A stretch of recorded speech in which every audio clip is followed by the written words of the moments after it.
Good afternoon, everybody. I am Jill Dvorak, the Chief Content Officer here at Commerce Next, and thank you for joining us today.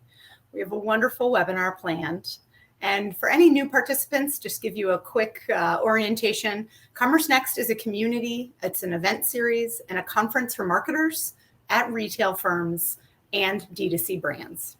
So on behalf of Commerce Next, the co-founders, Alan Dick, Veronica Sansev, and Scott Silverman, thank you for being here.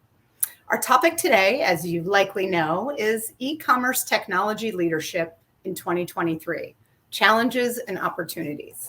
I am sure all of you out there have both challenges and opportunities, and we've assembled a panel of 3 phenomenal leaders to help walk through some of their challenges and what they view as opportunities and what they're doing about both of them.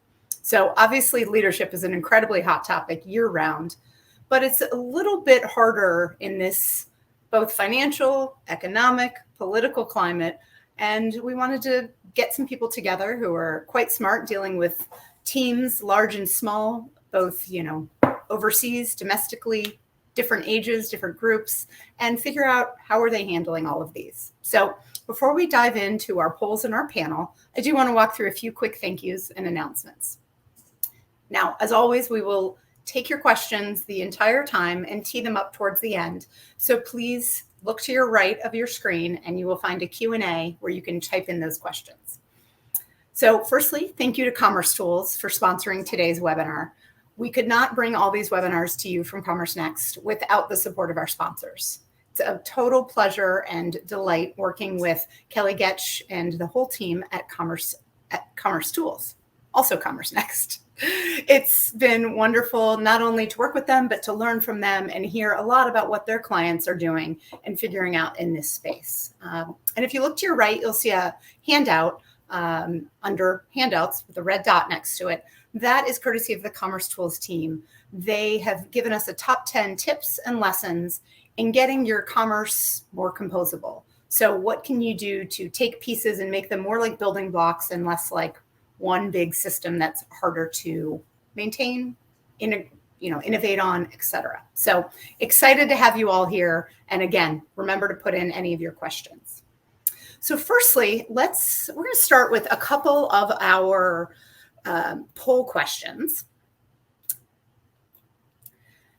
I did not advance the slides. Sorry about this, guys.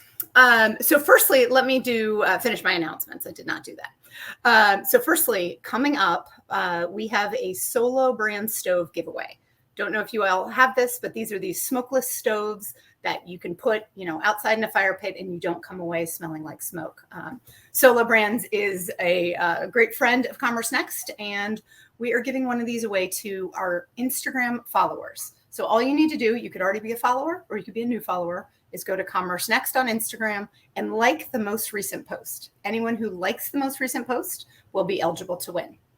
I believe employees are not allowed to participate, so I'm out of luck, but everyone else, go for it. So what we have coming up next, and I believe it's only about 3 weeks from now, is June 20th and 21st in New York. We have our big e-commerce growth show. We are growing really, really quickly, and this year is going to be the biggest show yet. We are going to have about 1,700 people there, and if you are not signed up and would like to be, please feel free to use the link to your right, and you will see a way to sign up. Retailers and brands, please bring your teams. It is really, really exciting program that we've put together. 2 full days of content and a ton of partners that potentially are new to you and you haven't met before. This is just a smattering of some of our speakers that we have coming up. Then following our show in June, we have our next webinar, July 19th. Alan Dick, one of our co-founders, will be leading that with Gautam from Yogi. And they're going to be talking about customer reviews and really the power and how you can use them to drive engagement. So stay tuned for that coming up. Finally, if you missed any of our past webinars or even some of our content from past years at the e-commerce growth show, you can find those on the YouTube channel. There's over 200 videos up there. Use different keywords, find what you're looking for, and it's a great repository of really useful content, always retailers giving their tips and tricks. It's a great place. And then finally, if you miss anything of today or you just love it and you want to watch it again, This recording will be available tomorrow, and that comes out in an email to you. So I think most of you are well versed in webinars by now, but at the top right, you'll see some different words. Chat, that's to chat with our team, everybody who's on today. Q&A, that comes to me so I can ask our panelists those questions. Polls, we'll do that in just a minute. And then handouts, that's where you download any of our available handouts today. So hopefully that all makes sense. This is a big marker platform. It's pretty user-friendly. And then finally, the Q&A. If you see other questions coming up, but you don't have one of your own, feel free to upvote some of the questions if you really would like that answered, or you have a similar question like it. That helps us know what to prioritize at the end. Went through all of those. So once you see, if you want to see the replay, that's where all of these little icons down here, that's where those same things are in terms of handouts, etc. All right, so we are jumping into the polls now. So a few weeks ago, back on May 3rd, we had another webinar, and I wanted to know, the people watching, there's so much talk about budgets being potentially cut this year. And I wanted to know from the audience there, did they reduce their tech spend in this fiscal year right now compared to last year? So these were the results. Did you reduce your tech spend? Yes, was about just under a third. No, was about 2/3. And then the remainder was we should have reduced our tech spend, but we did not. So, this could be a multitude of reasons of why people did or didn't. One of our co-panelists in just a minute, John Miller, mentioned earlier today on our prep, maybe they wanted to, but they were stuck in contracts, or maybe, there were other extenuating circumstances. So this gives you a picture of kind of where others are, but we're going to use that to kind of form the questions for today. So I'd love to hear from you guys. These two questions are really going to give us a way. We have a lot of different questions for the panelists, and this is going to help streamline which ones we ask. So for all of you out there listening and joining us, what is the biggest technology challenge that you have faced this year? So this is a poll with about 8 different answers. So pardon me while I read through them all. Prioritization, always an issue of prioritizing which tech to do what with. Was it funding? Was it limited staff or teams? Was site UX your biggest challenge this year? Site stability, cyber attacks? Hopefully not. Integration issues, systems talking to each other or new systems. Software costs rising. Or was there another option that really challenged you this year, but we didn't list above? So I'd love to know kind of where you all are and, see how it came in. So I am going to look and see how they are. All right, so 40%, wow, 40% said limited staff or team was the number one issue. Actually, a little more than 40%. Prioritization is second. Integration issues and funding are pretty much tied for third. I'm very glad nobody is saying cyber attacks and site stability. That feels like table stakes, but you never know. So that is really, really encouraging. All right, Alan, I think we can close that poll. Thank you so much for that. And then we can go ahead and open poll number 2. What problem today is your company facing? Is it a technology adoption problem? Getting budget for new tech? Or is it more of an implementation problem? You might have the tech kind of in-house or, signed up for, but making it work properly with limited staff, et cetera. Or is it both, A and B? You have an adoption and a implementation problem. Looks like it is not so much a budget issue. About 40% of you are saying it is an strictly implementation problem. So answer B. And about another just over 40% are saying A and B. So wow. Okay, so it's both an adoption problem and an implementation problem this year. I'd wager to bet that is not different than most years, but coming out of retail myself, these were always issues. But that is really, really interesting. So we will touch on both of these with our panelists. So thank you so much for that. All right. As I mentioned before, we have one webinar coming up in July, and we do have a quick question for that poll as well, just to help them make sure they're presenting really the most relevant information. So this poll question, and this is the final one today, how do you leverage customer product reviews? So you could select more than one, you could select up to 3. This is improving existing product selection or assortment, letter A. B is informing marketing strategy. C is enhancing customer service and support. New product development and innovation, letter D. E is internal performance evaluation, finding ways that you can improve processes. Or F, discovering useful information about your competitors. It's an interesting one. Or G, other, just detail it in our chat section, and everybody would be able to see how you're using customer product reviews in other creative ways. Back when I was at National Geographic, we always used those for both product improvement. Sizing was a big thing we had, because we had many items from many vendors, and the sizing was not consistent. So we would really have to update our product detail page, both in the fit, in the width, and not everybody measures themselves. So you'd really have to say, this is a large fit, a cozy fit, etc. So, all right, Alan, thank you for opening that. I see just about 30% here are saying letter C, enhancing customer service and support. So you're doing a feedback loop back to your customer service, which is phenomenal. About 25% are using letter A, improving existing product selection or assortment. Very helpful. And then leaning over my screen to see the final answer, looks like informing marketing strategy is in 3rd place, which is really interesting. I'm just going to check the chat to see if anything is coming in there. Nope, nobody's giving us any updated info other than these. So it looks like we have all the possible answers here. So with all of that, thank you for your input. This is really meant to inform and educate you all. So we appreciate you participating in this a little bit. So, all right, I'm very excited now to introduce our panel. So firstly, from left to right on my screen, it is Todd Lehr from Figs, John Miller, Discount Dance, Hani Batla from Adorama. And I'm going to have each of them come on and introduce themselves first, and then we will dive into our questions. So Todd, would you like to start off?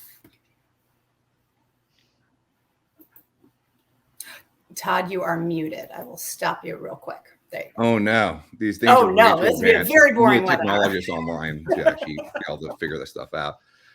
It's okay. You're only a CTO. It's fine. It's fine. So I've been doing, kind of e-com since Dollar Shave Club. I helped build Dollar Shave Club and really built out the whole entire platform.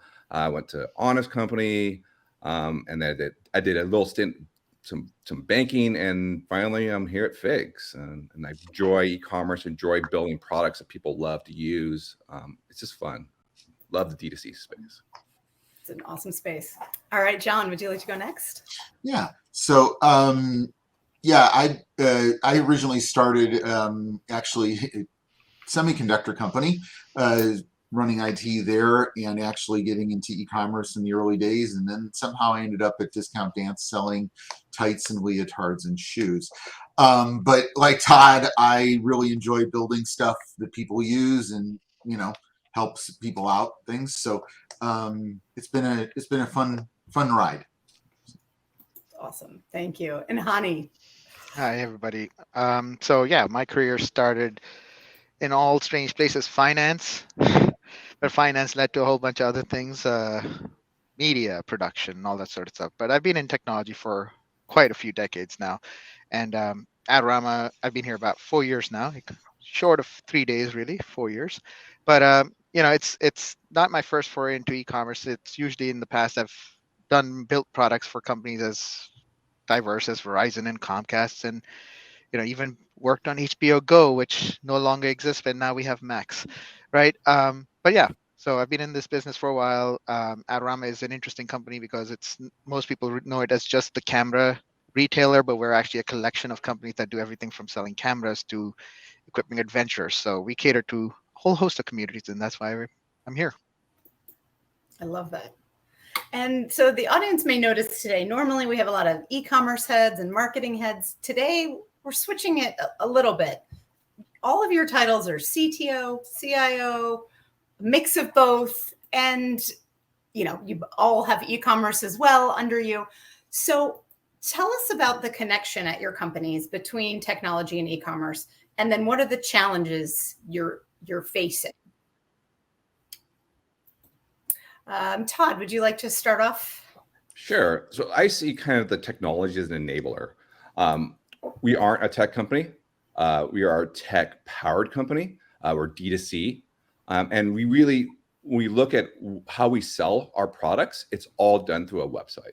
And that's where technology comes. So we enable both the marketing department, the merchandising department, the ops department to really facilitate, be able to sell these products and be able to partner with them and really help drive revenue. And that's where I come in as a CTO. So a CTO is external facing compared to a CIO, which is internal facing. So a CTO really focuses on revenue and really generating an experience to generate revenue, where a CIO is really focused on back-end systems. In 20 plus years of e-commerce, I don't know that I ever fully understood the CIO and CTO distinction. No one does. Everyone gets confused. Yeah, it seems like one's just a different name than the other, but CIO is really internal tech stack, ensuring all of that, ensuring it up. But CTO sometimes has the revenue piece associated with it. So yeah, it's interesting. That's a great description, actually. I love it. I'll borrow that. It's very concise, but yeah, it's kind of the same here. I mean, my prior background, I was more in the CIO lane, and then when e-commerce came around, I'm seriously dating myself. But I got more into the front-facing stuff, and obviously still, my team handles back-end things too. But yeah, it's really about everything that the customer sees, and even our internal customers see and touch. So it's always exciting. I mean, I didn't want to say this, it's probably jinxing me, but a lot of the back end stuff just can be boring sometimes, right? The front end stuff is kind of where it gets interesting. There's always something new to figure out. That's a good point. Having a boring, stable site is a good thing. I'm not talking about the site necessarily. I'm talking about other stuff. Right.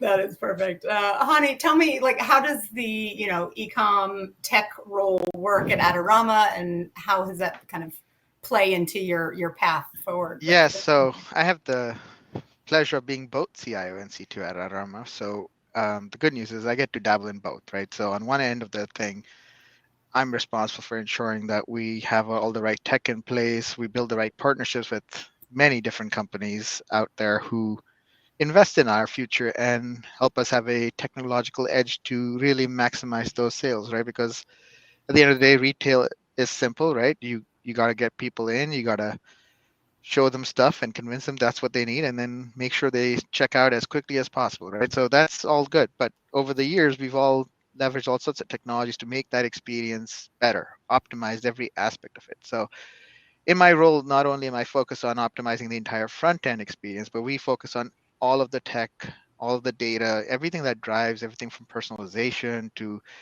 smarter decision making in the organization to deliver that end customer experience, right? Our true North Star is the customer experience, and anything we can do across the organization, whether it's in our DCs, whether it's in our merchandising group, marketing, all of that tech and decision making, or how we can optimize those processes and leverage technology to make our business better and in the end serve our customer better, falls under my domain. So it is kind of fun. And then, as John just said, the back end may not be fun, but I find back end to be interesting, especially when you come into a company like Adorama, which has been around for 49 years, and they have a lot of legacy technology. The thing that even drew me here was the promise of having the opportunity to digital transformation, and that's what I've been doing since in the last 4 years been here. So we've done a lot of exciting stuff even on the back end, where we took monolith code bases and broke them out into microservices running in the cloud kind of stuff, right? So it's exciting. Both aspects of it, the CIO CTO roles, both fit very well in the modern e-commerce world, because I think we like to believe that we are not so much just the retail anymore. We are a very digital forward technology company that just happens to sell a lot of great products to our customers and enable them with tremendous experiences. That makes a ton of sense. So given that you all are essentially more or less technology platforms for, that in order to make revenue, what is the number one or two biggest challenge that you're facing this year, kind of going forward? And Todd, you're off mute. Go for it. I can go first. Yeah, I think the biggest challenge, I think everyone's probably facing the same challenge, is inflation, right? So you look at kind of SaaS prices. You look at SaaS at the industry, it's 10% up this year. And our budgets are usually your budgets probably follow the growth of the company. And I know e-commerce is very challenged and it doesn't match up. And I think it's a very interesting time. So we have to figure out how do we deal with these increased costs, but maintain the same level of service. And that's the biggest challenge that I assume most people are going through right now. Definitely I'm going through it. Yeah, and renegotiating at rates that may be better for a few years. Renegotiating all your contracts right now. Yeah. It's bad luck right now. Yeah, John, I remember you had similar, but also another challenge that we talked about. Yeah. I mean, obviously, tight budgets are always a consideration, and trying to pick the right technologies and things. But really now going back to more on the CTO end or on the front-facing side, for us, it's really, we're challenged in the current market environment, right? The current economic environment. A lot of what we sell is discretionary. A lot of it can be a little not necessarily discretionary, but a lot of it is discretionary. And so we can bring in a lot of traffic. Part of what my team does is, I cross over into the marketing worlds a lot too. So part of my team is digital marketing, and we can bring in traffic, but getting them to convert, right, is a huge challenge. And getting the right message in front of the right people at the right moment in time. We have tons of data. Part of my whole career, I've been obsessed with data, really. The amount of data you have, the amount of data you can analyze and then put into use to target those customers is really one of our biggest challenges. It's always been, and especially this year, really, moving forward with it. That was interesting. And John, just in case anyone doesn't know Discount Dance, can you tell them what you sell? You said discretionary. Oh, yeah, I'm sorry. Yeah, that's true. No.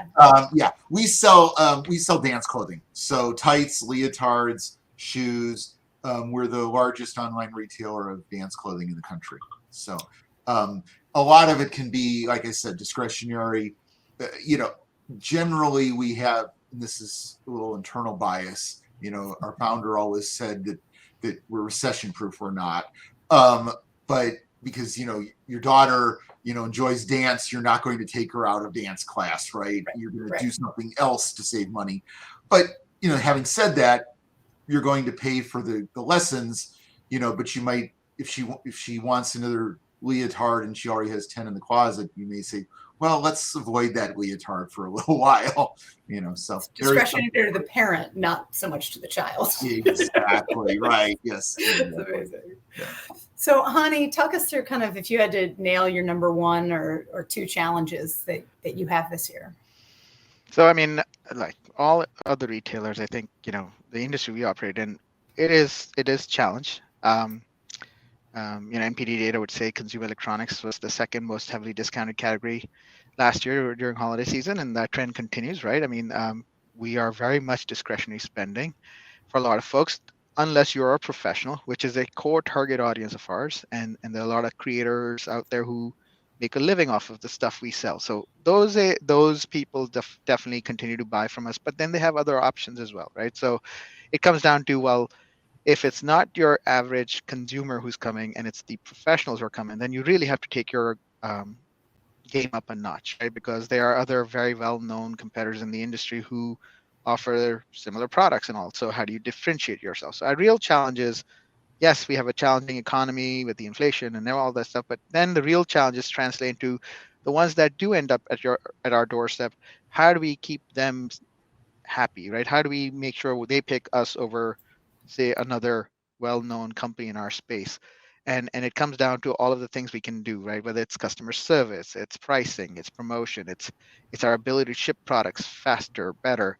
So those challenges that continue in any other normal year, I think those things have just been amplified more because, as your polls showed, folks are challenged for dollars. They are optimizing dollar spend, but they also want to implement, and there's challenges. But from our perspective, we actually, like I said, have tremendous ability to implement and do all sorts of crazy things. For us, it's been the dollars, and as Todd said, uh, SaaS costs go up, everything's going up, and businesses aren't seeing those kind of growths to justify those kind of investments, right? So you got to justify, is the ROI even there on these investments? So we definitely find investing in technology to be challenging right now, new technology, especially when there's so much new stuff that we want to be doing, right? The list of things you could be doing never ends. And for us, it's definitely the having the dollars to spend and having the business understand that this is justified. I think like age-old battle of invest now and it'll pay off when they all come back, because they will come back,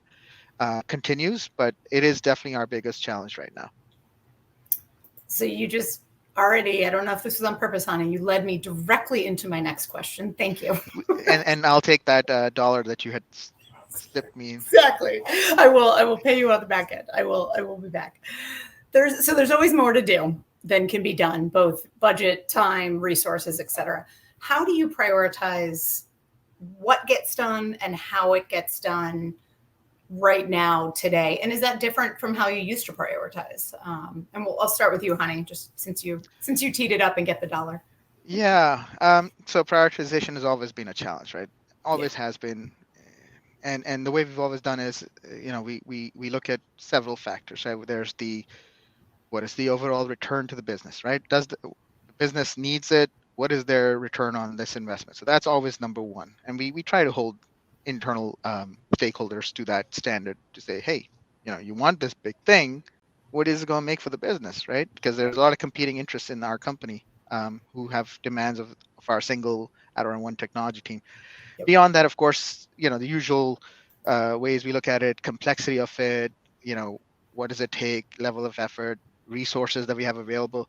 When you look at through that lens, that's how we really build out a prioritization list. Then our real goal is to work with all of our partners and say, which one, in what order can we do? And the good news is our team is decently sized enough. I mean, it could always be bigger, but it's not a single thread, right? We don't just do one thing at a time. We try to do multiple things at a time. And the way we've tried to also organize our group is we have some long-term initiatives that continue to reserve capacity for, and then there's near-term initiatives that we continue to prioritize and decide which one comes in when. And then there's a third lane we almost say is those aha ideas, the simple, low lift, very easy to implement things that marketing may come up with or somebody else may want to do. And we kind of do in those three tracks that we run simultaneously, our prioritization and an execution on those things. And again, right? Major points. Customer experience being the primary North Star, revenue being the second one, and third is, of course, is it good for the team and can we pull it off, and is there benefit doing it the right way? Because there's a lot of ways you could do it taking shortcuts, but those do come back to bite you. But yeah, that's how we think about prioritization. Have you ever made the wrong call? Absolutely. I don't think, I'll be the first one to say sometimes making the mistakes is the best way to learn new things. And I'm sure all my friends here will agree with that. If you're not taking risk and you don't make mistakes, right? So that's, yeah. If you're really risk averse, you're not going to make mistakes, but you're not going to grow. Yeah, agreed. Yeah, exactly. How do you guys prioritize, Todd? What's the? This is a very tough question. So being a public company, we're always judged both on top line revenue growth and profitability, right? But there are things that don't meet those, like accessibility, security, all these things that need to get prioritized that are critical for our business to function. Yeah. And that's where it becomes very, very difficult decisions. Like, how do you prioritize it? Like, it's a risk management decision, right? So everything around security, accessibility, it's a risk management. And then you have to prioritize things on top of it, like, how do we grow the company? Because end of the day, we are a public company. We need to return value to our shareholders. And that's becomes a lot of discussions, tons of discussions with both the CFO and the CEO, and really coming in alignment with everyone on board. and we do it on a quarter basis. Interesting.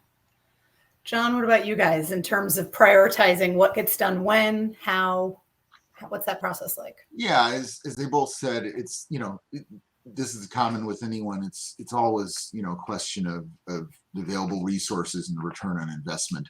For us, we usually pick about once a quarter, we'll pick something, that's a large project, right? That, has maybe it's transformational. For instance, back in the fall, before holiday, we totally revamped our return process using Happy Returns. It was kind of our last. It was our last. I'll call it the dinosaur process, right? It was the thing that nobody thought was very cool, and so we just kind of always did it one way. And we decided, no, we're going to revamp that, and hopefully get some resources back there. So we'll pick something like that. And work on that for that quarter. But then layered in between that, we'll have a lot of little, as Hani said, little quick wins or just quick things we need to do. And then you always layer the things that go wrong, that go sideways, and as everyone said too, we like to be right as much as possible, but we frequently make mistakes, and we learn from the mistakes and we move forward. Love that.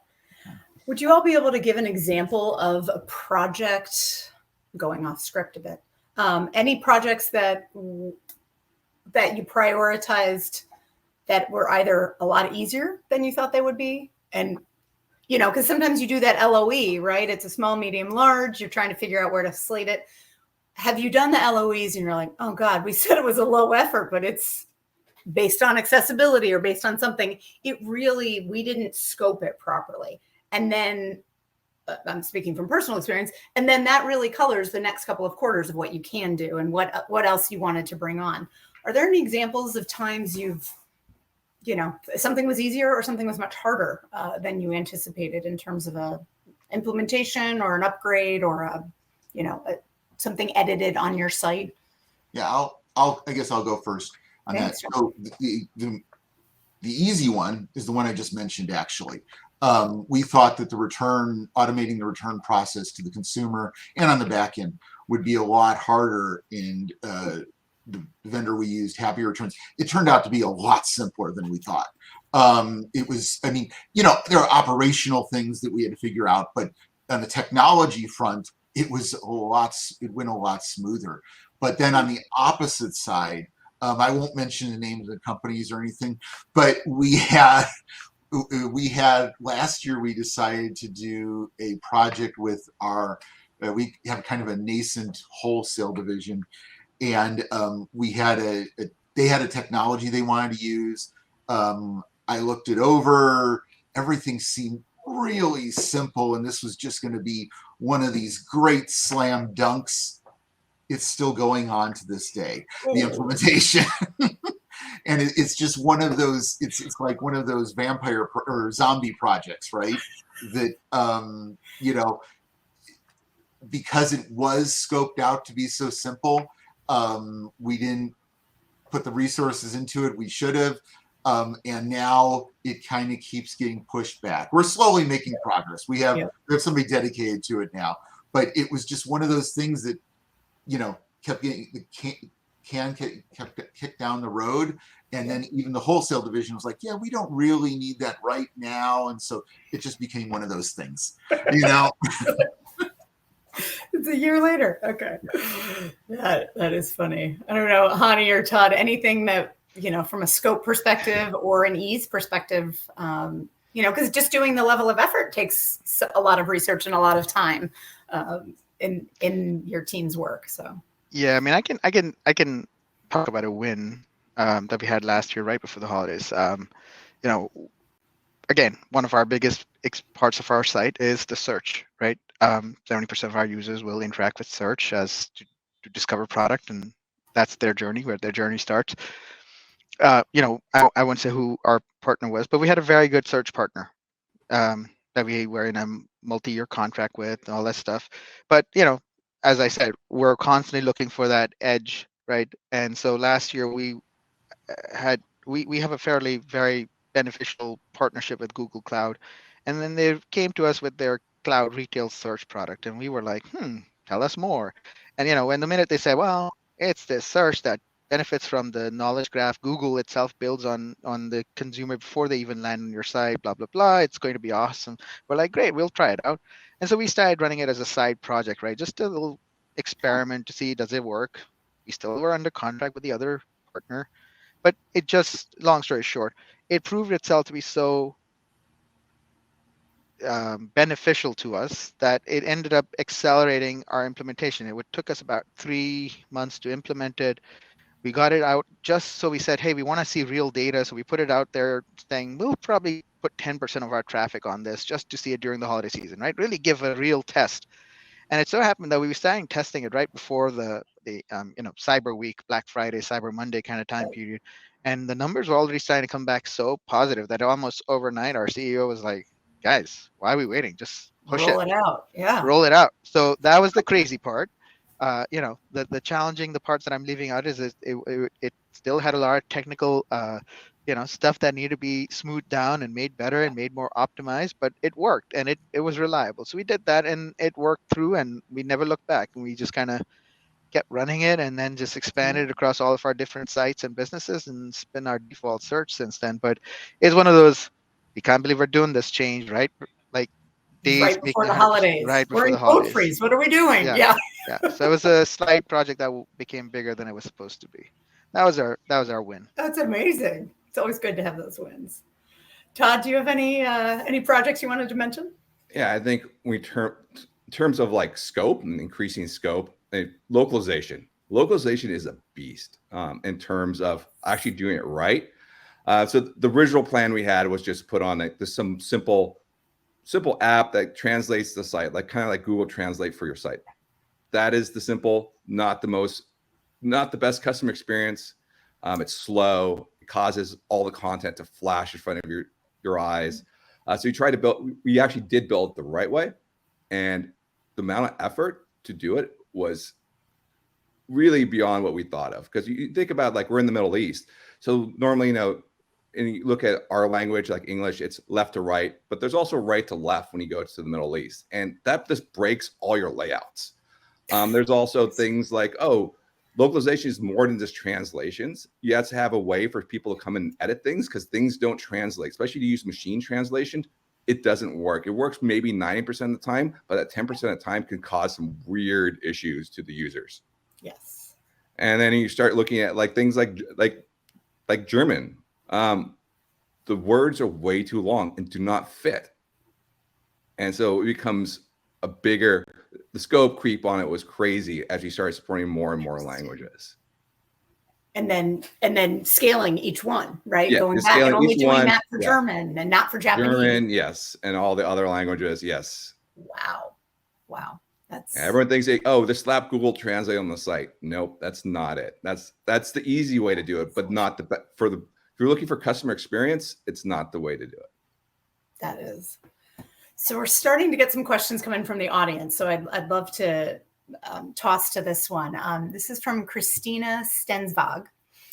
This is for all of you. Do any of our CTOs, CIOs here have a point of view on platforming or replatforming on more of a composable headless commerce platform? Or do you all typically leverage the core e-com platforms out there? Is it a fallacy to think maybe headless is that simple? I'll go. This is Great. in my wheelhouse. So okay, great. This is really the first major company to go headless on Shopify. Wow. And the reason why we did it, we really wanted to give the power of editing, creating content, and merchandising back to the teams and outside of Shopify, and really bringing the best tools to our team and giving them those tools to be able to really drive customer engagement. And it's the best decision we made. The site's a lot faster. We can bring in third-party tools that are not Shopify native. And yeah, I think that's where the industry is going. It's really decoupling the user experience away from the e-commerce platform and allowing really these retailers and DDCs to really build the best customer experience outside of what the capabilities of these e-commerce engines are. That is amazing. And how long ago did you do that, Todd? We did 2 years ago. 2 years ago. Okay. Wow. I don't know, Hani or John, do you have any opinions on? Yeah, I can. So Adorama is very much on a custom commerce platform built in-house many decades ago. Well, a little less than 2 decades ago. But as I said, we've been replatforming all of it ourselves internally.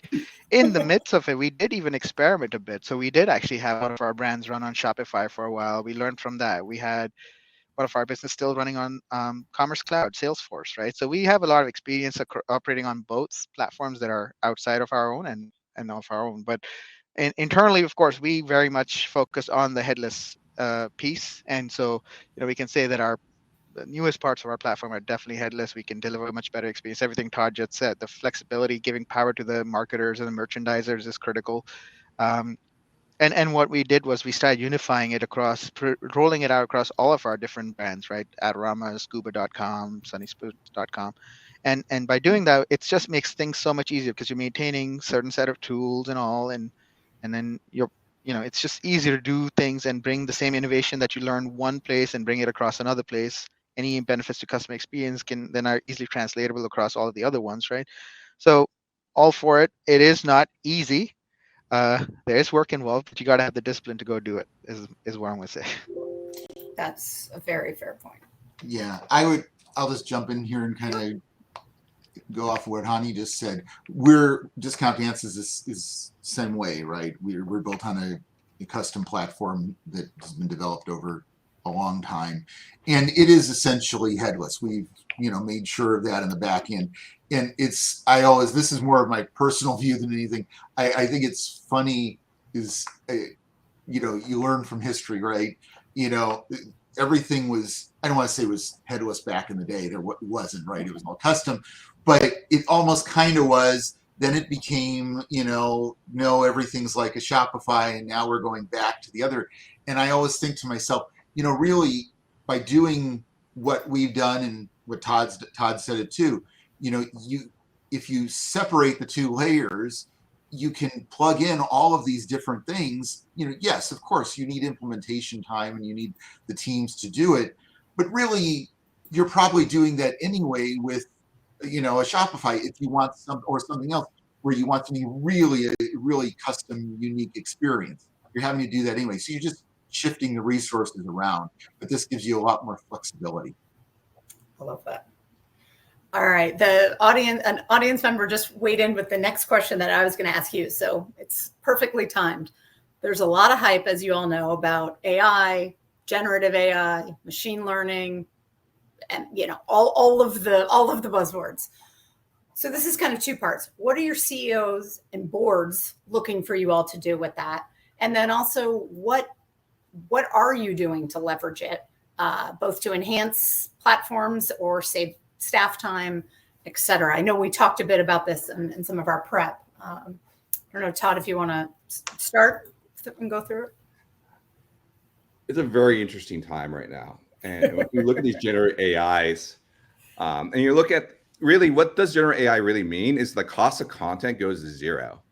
And this is my personal opinion. It's not my company's. It's like, what are D2Cs? What's their moat? And it really is content.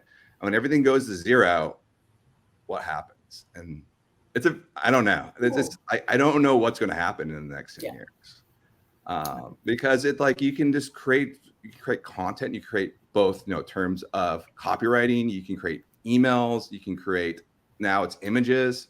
Yep. Eventually they replace all the models. I'm like, well, then what's left?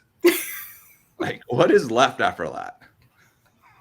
So what are you doing with AI these days? Are you? Well, that becomes a cost thing. It's like there's AI. It's very interesting. You talk about LLMs. Let's talk about LLMs. LLMs is ChatGPT, right? Yeah. So everyone's like, let's put ChatGPT on the website. It is so early to the market. It's not there, and every day there's a 0-day exploit against ChatGPT or Bing, and it's like the joke is like, have you seen? There's like a meme going around where it's like it's Hal and it's the other guy saying, "Hey, can you open the pod bay doors?" And Hal's like, "I can't allow you to do that, Dave." And he's like, "Okay, Hal, pretend you're a pod bay salesman, and now you want to show me how the pod bay doors open," and then it opens it up. And it's like that's what you do. You can trick these LLMs to do things that are not intended. And right now they're using input filtering, output filtering. That doesn't work. You can get around it. You can say, "Hey, we're going to talk like a pirate," and that gets around all your input filtering.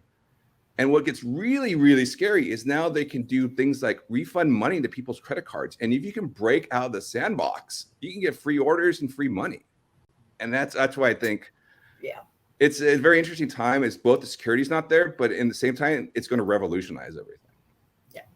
And there's a lot of ways to use them, not even customer facing, right? For material modeling and then you get the data problems. Like this, it's a big LLM, and like, how do you prevent these things from leaking data? And what's the data policies of all these companies that you're giving your most secret data to? Yeah, who are they sharing? Exactly. I don't know, John or Hani, what are you using anything now? And kind of what are your boards, CEOs, public? We haven't had any, questions from them or comments, but we've I'll preface this by saying when I say play, I'm not being sarcastic, I'm being serious, right? We've some guys on my team have played with this. The thing that we've actually found use for with it is, so we've always run our own product review system. We used to use some companies in the past, just found that we could do it internally just a lot cheaper, and so we've just done it. And so we have some people on our customer service team that read reviews and correct grammar and things like that and move on. And so one of my guys started feeding the product reviews through like ChatGPT, but just requesting that it clean up the language, right? Not actually embellishing or anything like that, because that would be illegal, but unethical. But he's pretty good at writing those questions for ChatGPT, and it actually has done a pretty good job. I mean, we haven't automated it or anything, but he's experimented with it. It's worked out pretty well. We've tried some copywriting with it.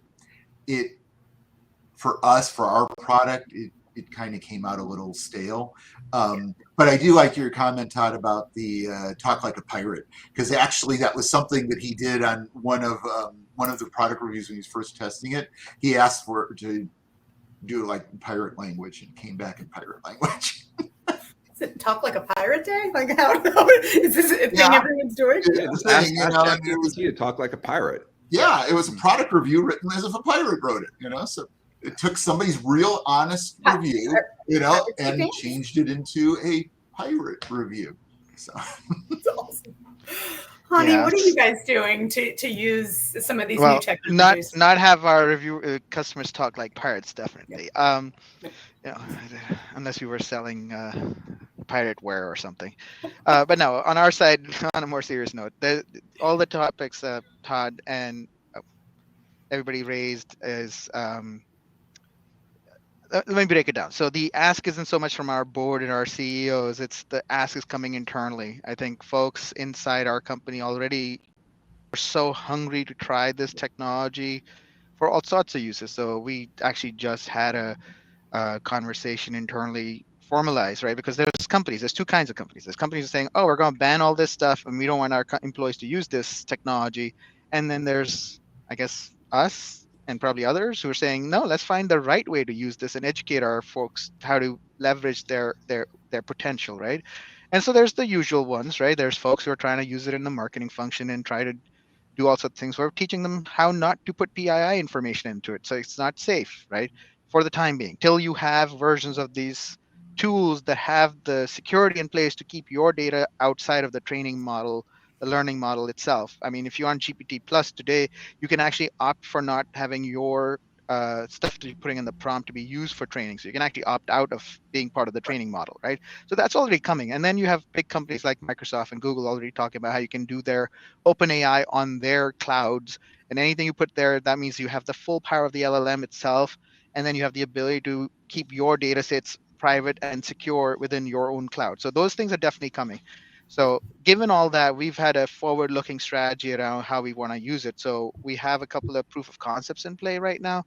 On the generative AI side, one, we're really looking at from a product discovery perspective. We think there's a huge amount of data that we generate, a lot of great content. We're known for our content. So, when you talk to creators, and they range the full spectrum of professionals to kids who are starting out on TikTok and want to take their game up because they want to be the next big influencer kind of thing, right?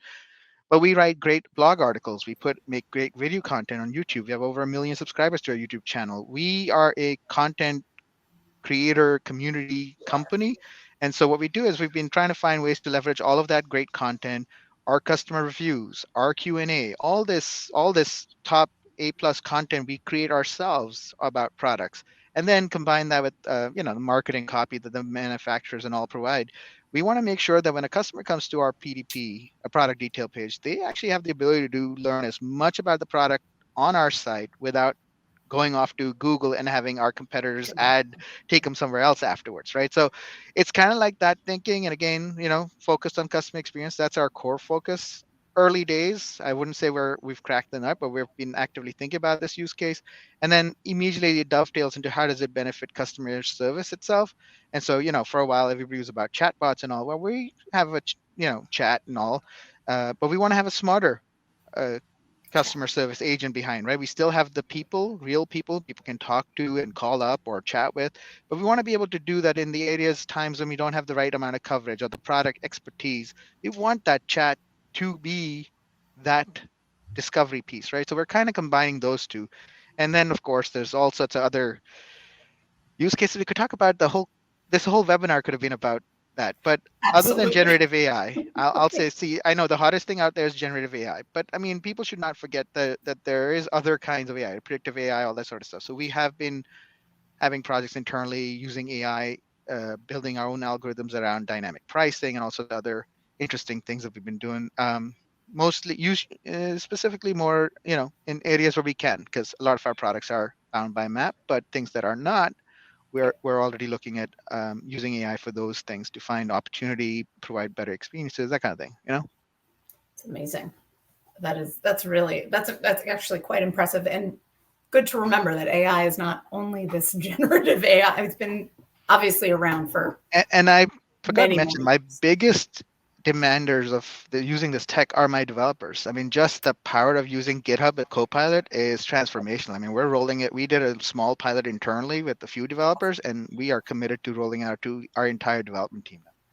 That's amazing. It's game changing for Copilot's amazing. But here, the big question about Copilot is, and this is the big question about any of these generative AIs, it's like, what is it copying? And there's been cases where Copilot will take GPL code and inject it verbatim inside the code, and then with GPL, it infects all your code base.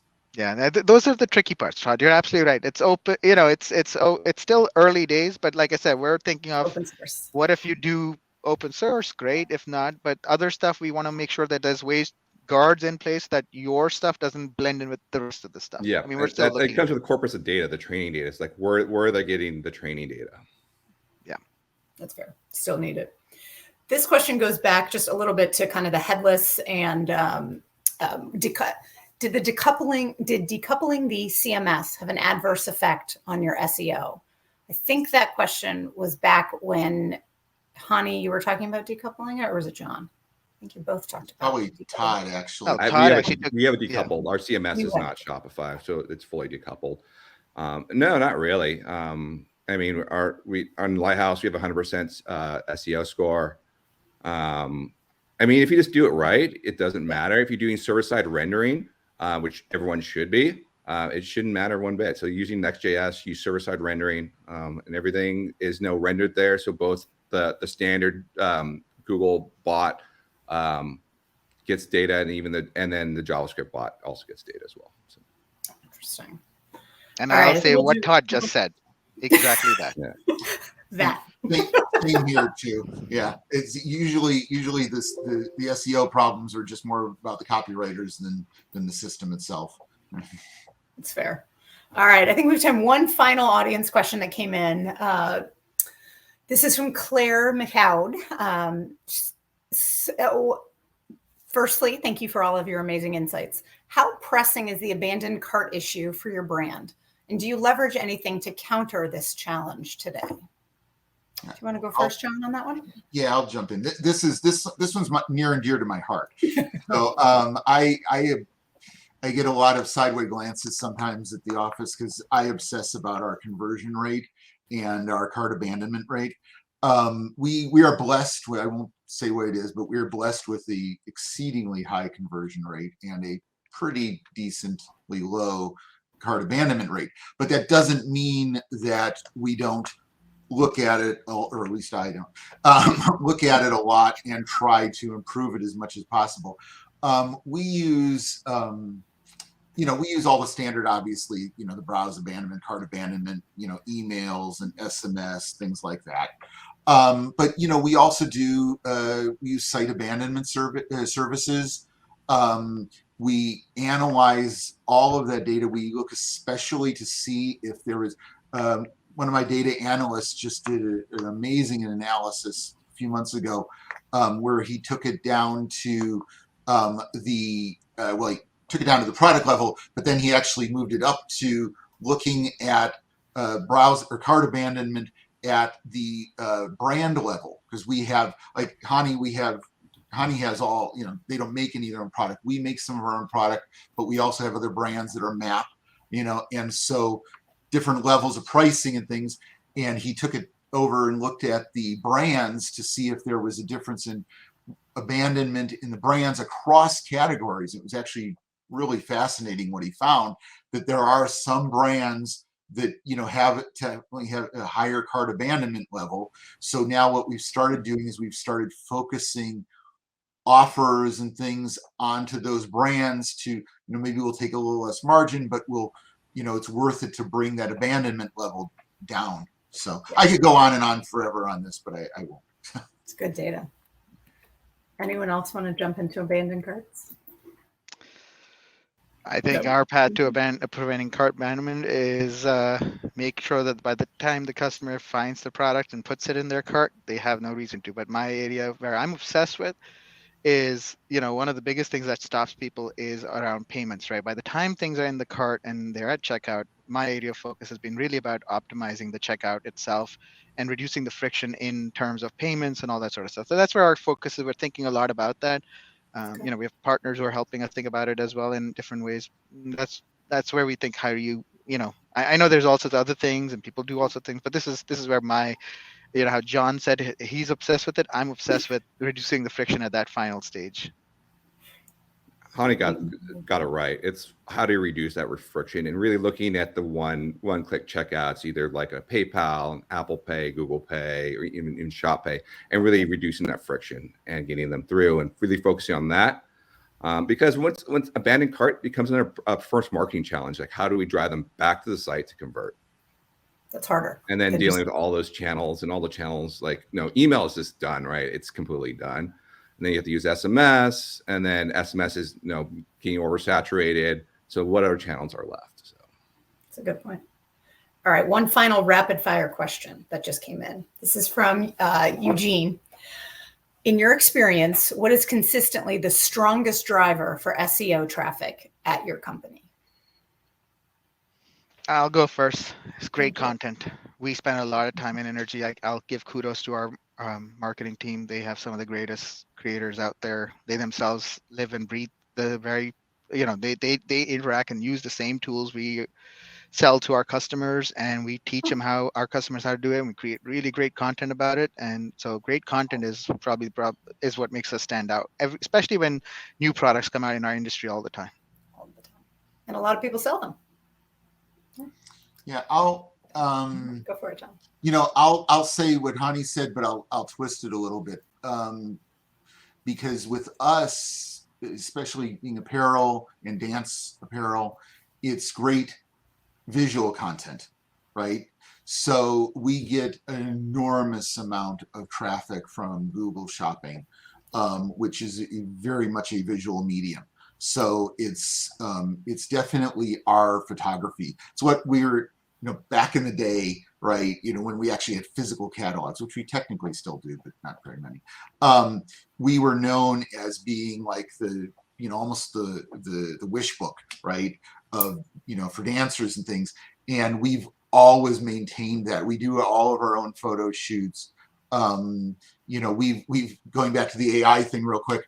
We've had a number of companies, suggest, oh, we can do, your photo shoots. And it's like, no, it just doesn't, a dancer is going to look at a pose, look at a dancer, how they look in that leotard or whatever it is dress, and they're going to know.